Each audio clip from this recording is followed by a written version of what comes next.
The 12th of March, 2026. Amidst the fiery waters of the Red Sea, the most advanced flying fortress in human history faces a life or death challenge. But no cruise missiles are coming. No suicide boats are approaching. The enemy isn't on the horizon, but right within the ship itself. This is the USS Gerald R. Ford.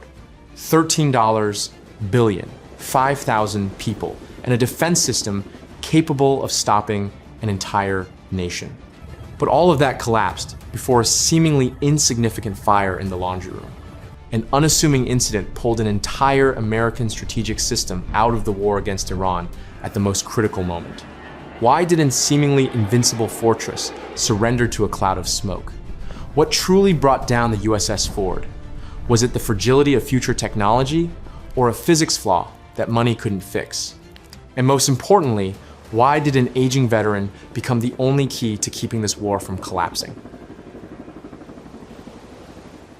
In the state-of-the-art conference rooms of the Pentagon, the plan for Operation Epic Fury looked like a perfectly sculpted geometric blueprint. To suffocate Iran, the US, Navy had erected a three-pronged, inescapable structure. They called it the steel coffin. The idea was simple. Place an aircraft carrier at each key gateway, and you'll have complete control over the flow of 20% of the world's energy. With the arrival of the Ford-class ships, equipped with the EMALS electromagnetic catapult system capable of up to 270 sorties per day, the US believed it had achieved absolute dominance. On paper, this geometric trap offered no solution for the enemy. If Iran or the Houthis moved anywhere, firepower from one of the three vertices of the triangle would instantly neutralize them. It was a system programmed to win through technological superiority and zero error. But there was a flaw that military mathematicians overlooked. Perfect geometric drawings only exist when components don't wear down and people don't tire. In reality, ships aren't plastic chess pieces on a chessboard. They are massive physical entities, subject to the harsh realities of friction, temperature, and maintenance cycles. And when the actual campaign began, that absolute geometry soon revealed itself. It was designed for 3 ships, but in reality, the US only had 2. This is the harsh truth that the Pentagon never reveals in the press. The 3-sided steel coffin was never actually completed. When Operation Epic Fury launched in February 2026, the USS Bush was still stuck in Norfolk, completing final inspections. On the geopolitical chessboard at that time, the US only had 2 real pieces, the Lincoln and the Ford. A system designed for 3, but forced to operate with 2. To fill the void left by the Bush, the USS Gerald R. Ford was pushed to unimaginable limits. It not only held the Red Sea, but also patrolled the Mediterranean, then was suddenly deployed to the Caribbean to deter Venezuela, before abruptly turning back to confront the Houthi. The Ford was no longer an aircraft carrier, it was a global firefighter.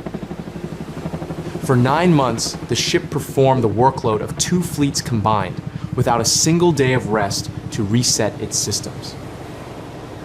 Remember, a super aircraft carrier isn't a perpetual motion machine. It's a complex ecosystem of millions of components and 5,000 people.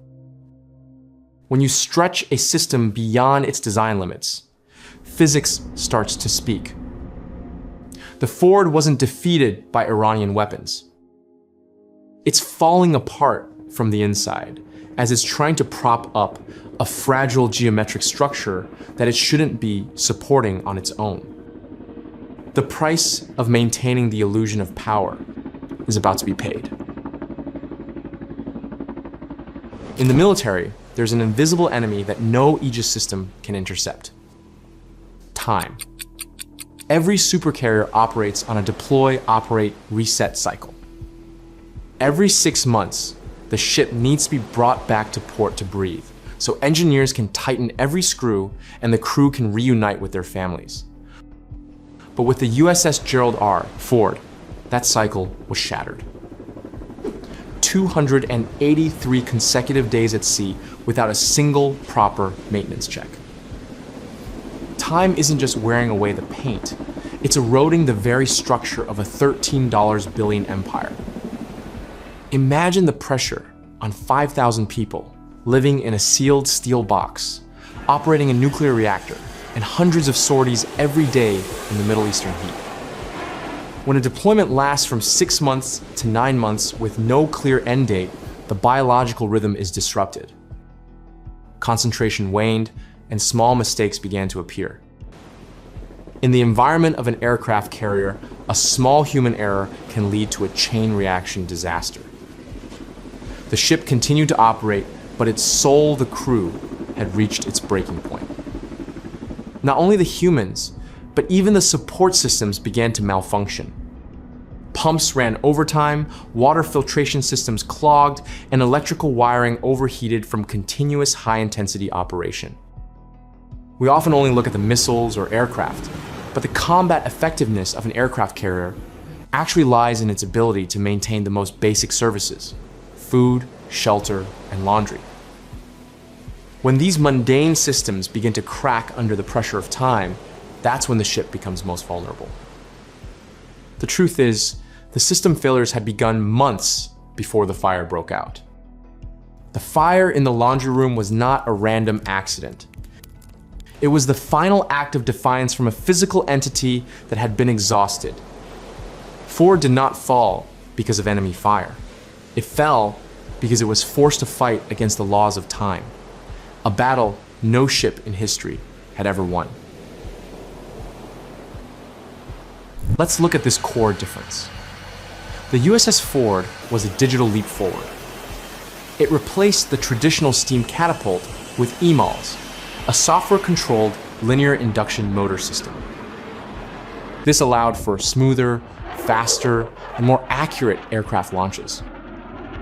But in engineering, there's an immutable rule.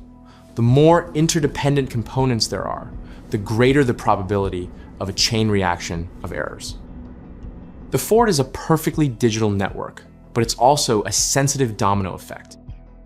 The mechanical systems of the Nimitz-class are heavy, noisy, and maintenance intensive, but they're predictable. If a valve fails, you fix it with a hammer and wrench. But with the Ford, everything is connected via software and power converters. A minor electrical fault in the laundry area can send disruptive signals into the central power distribution network. When technology is so advanced, diagnostics sometimes take more time than repairs. The Nimitz was built to withstand physical impacts. The Ford was built to optimize digital performance.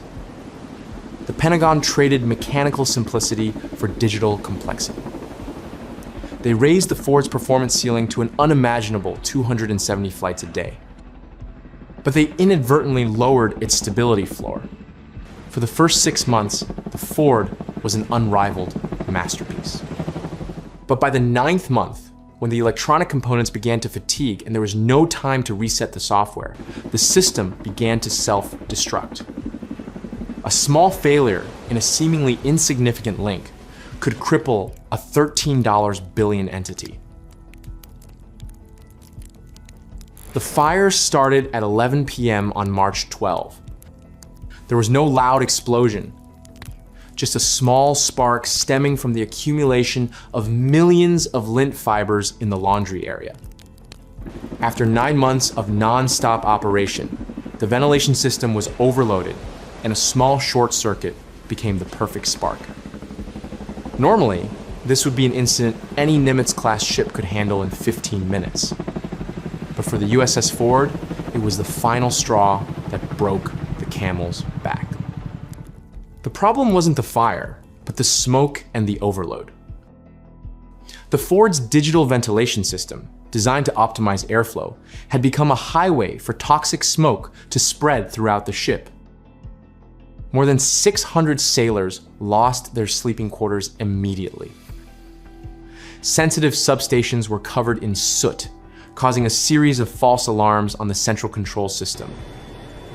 The ship didn't sink, but its internal ecosystem had collapsed. The crew, already exhausted after 283 days, now faced an unsafe living environment. The US Navy's assessment stated, the ship remains fully operational, but the realities of the battlefield don't lie. You can't operate a super plane from a deck where the crew has nowhere to sleep and the engineers have lost faith in the electrical system. The fire didn't destroy the ship's steel structure, it shattered confidence in the system's stability. The Ford retreated not because it was broken, but because it had already broken from the inside. The system had long since collapsed. The fire merely announced that bad news. While the world's most modern supercarrier is sidelined in port for repairs, across the Atlantic, a veteran of the old era is quietly heading to the battlefield. The USS George H.W. Bush, the last ship of the Nimitz-class. It lacks electromagnetic catapults and sophisticated management software. But it possesses what Ford lost: the robustness and absolute reliability of a system proven over half a century. Take a closer look at this antique. Its steam catapult technology was designed in 1955. It's heavy, it's noisy, and it requires a large workforce to operate. But here's the crucial point. It has never experienced a software shutdown. In the 50-year history of the Nimitz-class, not a single ship has been withdrawn from combat due to a catapult system failure. Bush delivered a simple message. In war, optimal performance is good, but being in the right place is what determines victory or defeat. The Bush may not be able to launch 270 sorties a day like the Ford at its peak, but it can maintain 120 sorties a day, as steady as a Swiss watch, for the next 6 months. It doesn't carry unproven technology, it carries stability. Bush's crew has had enough sleep, they've been well trained, and they know for sure that the machinery beneath them won't betray them in battle. Military history has just written another ironic chapter. The ship designed to render the Nimitz-class obsolete now needs the Nimitz-class to save it. The lesson here isn't that steam is better than electromagnetism, but rather availability is a weapon that no technical specification can replace. When the technological ceiling collapses, the mechanical floor is what keeps the empire from falling apart.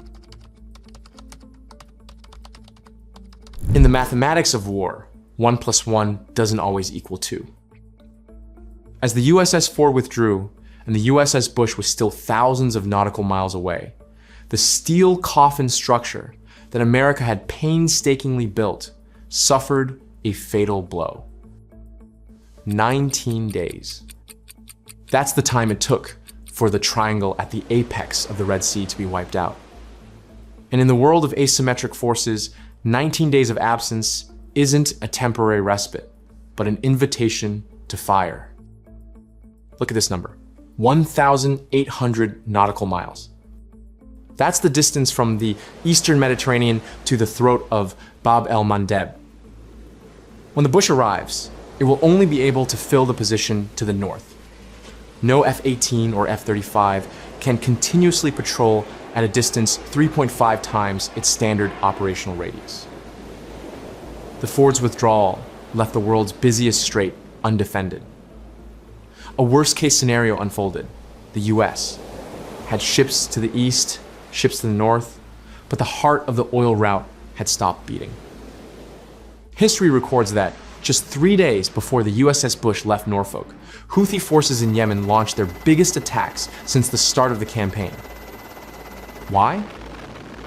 Because they understood physics.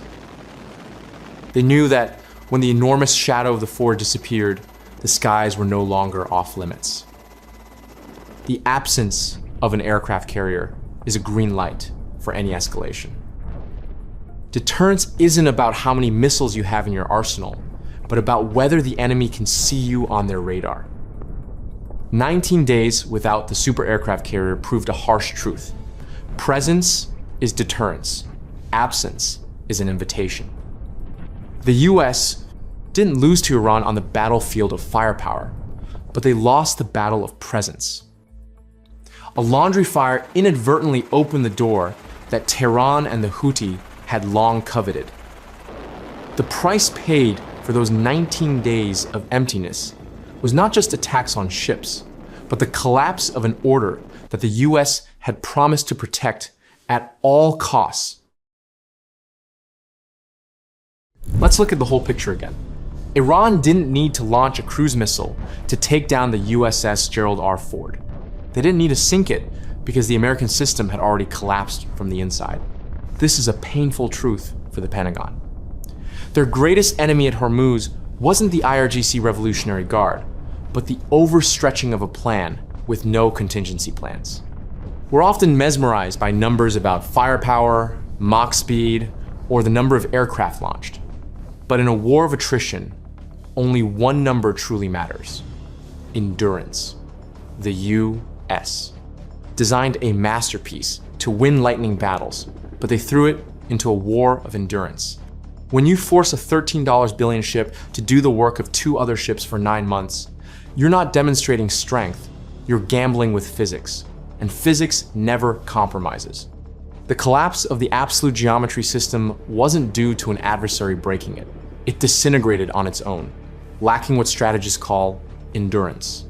A perfect battle plan on paper was crushed by operational reality. The US was overconfident in its electronic algorithms, forgetting that the more sophisticated a system is, the more meticulous care it requires.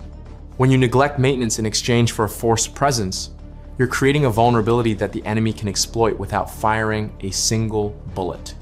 The laundry room fire was the inevitable culmination of a 283-day series of mistakes. It proves that in modern warfare, you can destroy every target on radar, but you can't destroy the ravages of time. The US lost a battle where its opponent simply stood by and watched Washington's system self-destruct from within. Let's go back to the smoke-filled hallway of March 12th. Now you understand that the fire in the laundry room wasn't a random accident or a simple technical malfunction. It was a red flag from physics. It showed us that no matter how modern or expensive a system is, it will collapse if it's deprived of the ability to breathe. The US didn't lose because of a lack of technology. They lost because they were overconfident in algorithms, neglecting the resilience of human beings and machines. The USS Ford fire posed a difficult question for every defense department in the world. In a protracted and unpredictable war, what should we choose? A ship that can do everything but is vulnerable to system fatigue, or a ship that can do less but can last until the very end? Optimal performance is the goal of peace, but availability is the rule of war. The strongest ship isn't the one with the most impressive technical specifications on paper. The strongest ship is the one that remains at the apex of the strategic triangle until the war is over.